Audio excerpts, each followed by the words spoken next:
Hello मेरे प्यारे दोस्तों, कैसे हैं आप लोग। उम्मीद करता हूं सभी लोग बेहतरीन होंगे, शानदार होंगे और पढ़ाई को बढ़िया तरीके से कर रहे होंगे, या जिस भी उद्देश्य में आप लगे हुए हैं उसके प्रति पूर्ण रूप से ईमानदार होकर उसमें जुटे हुए होंगे। अभी हाल ही में ग्रुप डी का एग्जाम चल रहा है और उम्मीद करता हूं कि आपका एग्जाम बेहतर हुआ होगा, पिछले साल से अच्छा हुआ होगा। अभी जिनका एग्जाम नहीं हुआ है उनके लिए भी यही दुआ करूंगा कि आप लोगों का एग्जाम इस बार अच्छा हो और आपकी सरकारी नौकरी इस बार लग जाए।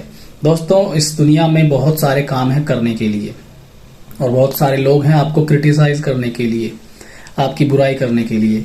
आपका सिलेक्शन हुआ तब बुराई करेंगे, आपका सिलेक्शन नहीं हुआ तब बुराई करेंगे, आपकी ग्रुप डी की जॉब लग गई तब बुराई करेंगे, आप ऑफिसर बन गए तब आपकी बुराई करेंगे।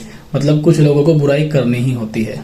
तो ऐसे लोगों से, ऐसे गधों से बिल्कुल दूर रहो, इनकी बातों को बिल्कुल इग्नोर करो।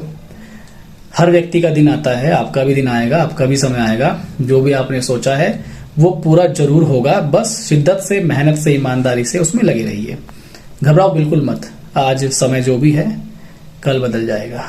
मैं भी एक टाइम था बहुत टेंशन लेता था लाइफ में, ज्यादा नहीं, 1.5-2 साल पहले बहुत टेंशन ले रखी थी। लग रहा था कि लाइफ यहीं तक है, इससे आगे जीवन का कोई अस्तित्व नहीं है। अगर ये नहीं मिला तो मैं मर जाऊंगा, ये नहीं हो पाया तो कैसे सरवाइव करूंगा। लेकिन जब आप बहुत ज्यादा परेशान होते हो ना कभी कभी, तो जितना आप कर पा रहे हो करते रहो, लेकिन बहुत सारी चीजें समय पे छोड़ दो, क्योंकि समय से बड़ा मरहम इस दुनिया में कोई नहीं है। क्योंकि समय ही ऑटोमेटिक धीरे धीरे धीरे धीरे बहुत सारी चीजें फिक्स हो जाती हैं, सुधरना स्टार्ट हो जाती हैं बहुत सारी चीजें। तो जिन भी उलझनों से आप जूझ रहे हैं, मैं समझ सकता हूं कि आप मेहनत कर रहे हैं, परेशान हैं, दुखी हैं अपने उद्देश्य के पीछे। तो चिंता जरूर रखिए उस उद्देश्य को पाने की, लेकिन वही सब कुछ है ऐसा भी नहीं है। थोड़ा समय पर छोड़िए, थोड़ा खुद से प्रयास करिए और कोशिश कीजिए कि खुश रहकर उस चीज को करिए। अभी जैसे मान लीजिए ग्रुप डी की जॉब है, तो शुरू में मैं बहुत परेशान रहता था कि यार इतना पढ़ाई करने के बाद भी ये जॉब लगी है, मैं तो इस जॉब से ऊपर की काबिलियत रखता हूं। आप में से बहुत सारे भाई बोलते हैं, और मेरे दोस्तों केवल मैं ही नहीं, आप खुद, आप में से हजारों लाखों छात्र भाई बहन काबिलियत बहुत ज्यादा रखते हैं। केवल ग्रुप डी से काम नहीं चलेगा, इससे भी ऊपर की काबिलियत आपके और हमारे अंदर है। लेकिन अभी ग्रुप डी मिला तो ग्रुप डी कर लो, इसके साथ साथ तैयारी करते रहो। कल लाइफ में कुछ अच्छा हुआ तो जरूर अच्छा मिलेगा, है ना। तो ऐसा नहीं है कि अगर मान लीजिए आप ग्रुप डी में जॉब कर रहे हैं तो आपके अंदर काबिलियत नहीं है। आपके जो सीनियर हैं, आपसे जो 10-20 साल पहले रेलवे में जॉब पे लगे हैं, उनको ऑलरेडी पता है कि आपके अंदर क्या काबिलियत है। रेलवे में एक समय था कि जब आप पेपर देते थे और बस आपको पेपर देना होता था और 1 लाइनर क्वेश्चन आ जाते थे। 1 लाइनर क्वेश्चन लगा के आज वो लोग जॉब कर रहे हैं। ठीक है, हमारे यहाँ भी 2-3 किराएदार रहे जो रेलवे में जॉब कर रहे हैं। ग्रुप डी का एग्जाम उन्होंने दिया था, आई थिंक एक शायद 2012 या 14 के आसपास की बात है।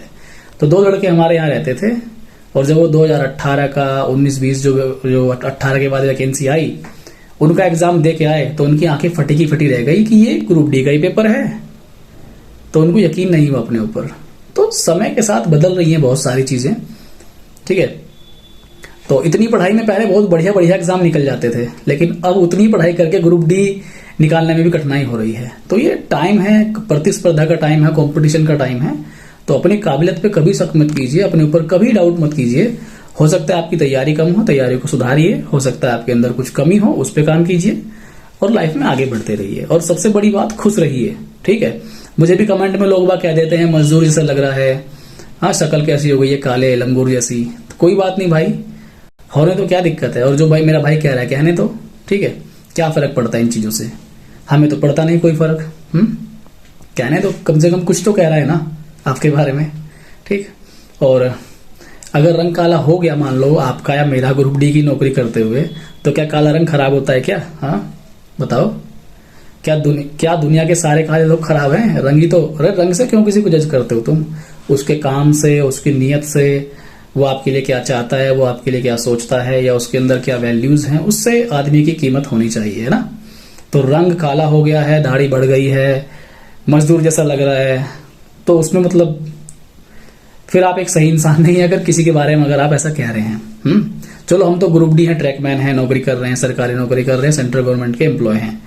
कोई जो सच में ही मजदूर है तो उसे आप कितनी हीन भावना से देखोगे, है कि नहीं? तो उसको तो बिल्कुल आप हीन भावना से देखोगे, उसके साथ तो आप छुआछूत करोगे, क्योंकि वो तो रियल में ही मजदूर है। उसका तो रंग क्या, उसका तो ढंग भी काला पड़ गया होगा, उसमें से तो बदबू आएगी फिर आपको, है ना? फिर आप जैसे लोग अधिकारी वगैरह कुछ बन जाते हो और फिर ऐसे मजदूरों को या मतलब जो निचले स्तर पे हैं उनको परेशान करते हो, क्योंकि आप तो बड़े रईस खानदान से हो, है ना? अंबानी के घर से हो आप।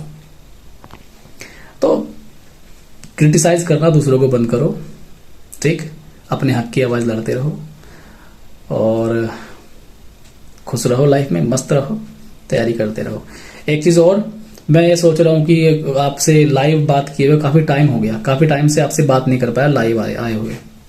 तो मैं सोच रहा हूँ कि कुछ लाइव आना स्टार्ट करूँ बीच बीच में, आपसे बात भी हो जाया करेगी। और आप में से बहुत सारे लोग कॉल करते रहते हैं, कुछ लोग तो दिन में 10-10, 20-20 बार एक ही नंबर से कॉल कर देते हैं। तो भैया हम ट्रैकमैन हैं, हम ड्यूटी में रहते हैं, ठीक? कभी हाथ ग्रीस में हो रखे हैं, कभी हाथ धूल मिट्टी में हो रखे हैं, कभी मान लो मूड खराब है, मूड स्विंग भी होता रहता है, मान लो कॉल नहीं उठा पाया, है ना? लेकिन आप तो धक्का लगा रहे हो, एक के बाद एक कॉल मारे जा रहे हो। तो उसके लिए भैया माफी, दिल से माफी। हम लाइव आके बात कर लिया करेंगे आपसे बीच बीच में, वहीं पे आप अपने हालचाल बता दिया करना, आपके सवाल जवाब वहीं पे कर लिया करेंगे, ठीक है? तो मैं कल लाइव आऊंगा रात को 8 बजे आता हूँ, ठीक है? तो मिलते हैं कल हम लोग। धन्यवाद, नमस्कार, जय हिंद, बाय, और मिलते हैं, बाय।